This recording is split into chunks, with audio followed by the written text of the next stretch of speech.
The crossing of the desert. After men were driven out of paradise, God told them to populate the earth, to make peoples and tribes on the periphery. With these words, populate the earth, be fruitful, build yourselves kingdoms, have monarchs, have governments, have populations with your citizenship, follow the right path.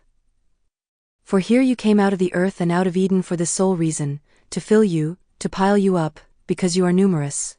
The Eternal extended the earth like a geographical map, with terrestrial boundaries such as rivers, streams, lakes, plains, dunes, and mountains, and he enclosed the valley of Eden no one knows where, in another dimension, the spiritual dimension.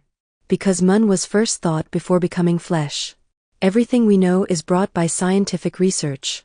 In particular the archaeological science that humans study.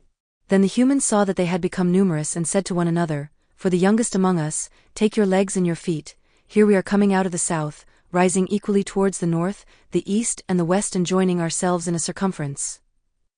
The flat earth of God is a circumference, an enclosure surrounded by blocks of ice. We are surrounded by oceans and glaciers which constitute for our level a natural barrier. Perhaps we come from Antarctica rather than from Africa, but one thing is certain, we are in a block of ice and only ask for more space, even if it means aiming for the space sky of astronauts. Then when humans had traveled the earth to its center, before arriving at the epicenter something happened in the nature of the desert. Not only in the Sahara Desert but also in all the deserts of the globe.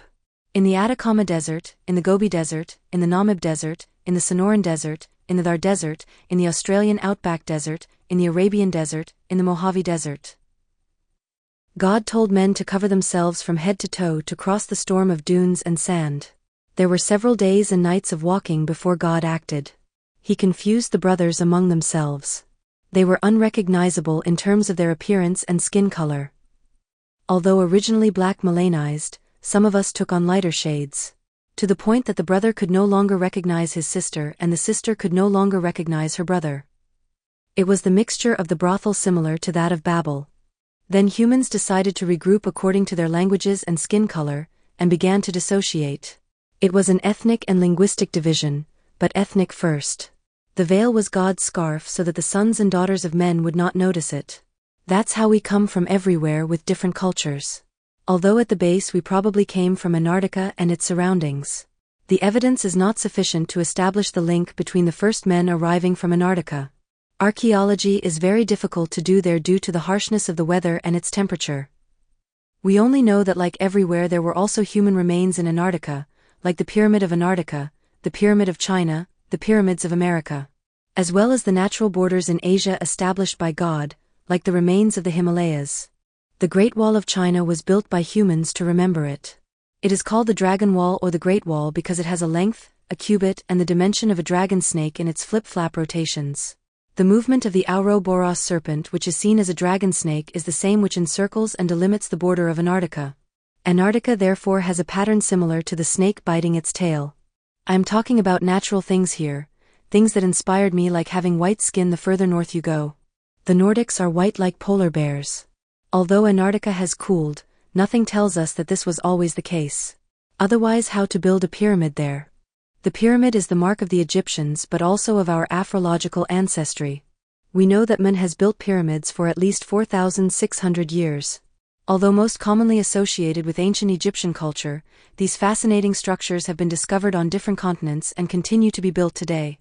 These marvels of human ingenuity, both old and new, continue to capture our imagination and are a testament to humanity's extraordinary capacity. There are pyramids on every continent. The pyramids are the remains of Egypt. By Egypt is meant the black man or even the mulatto.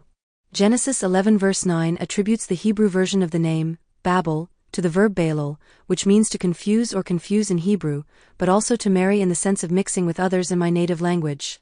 The 1st century Roman Jewish author Flavius Josephus also explained that the name was derived from the Hebrew word Babel, which means confusion.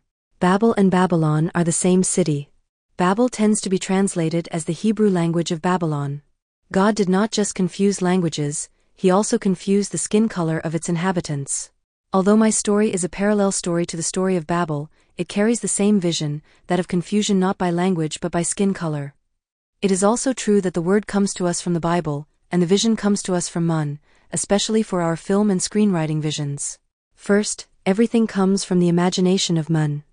Then we reproduce it by recreating it. The Tower of Babel, to finish on that, was like a world ladder, a ladder like that of Melchizedek which connected us to God. Whether we come from the depths or from the sky, each has his own sense of navigation, each follows his direction. The abyss is like a new space, and space is like a new abyss. There are borders as there are worlds. By world I mean of course countries.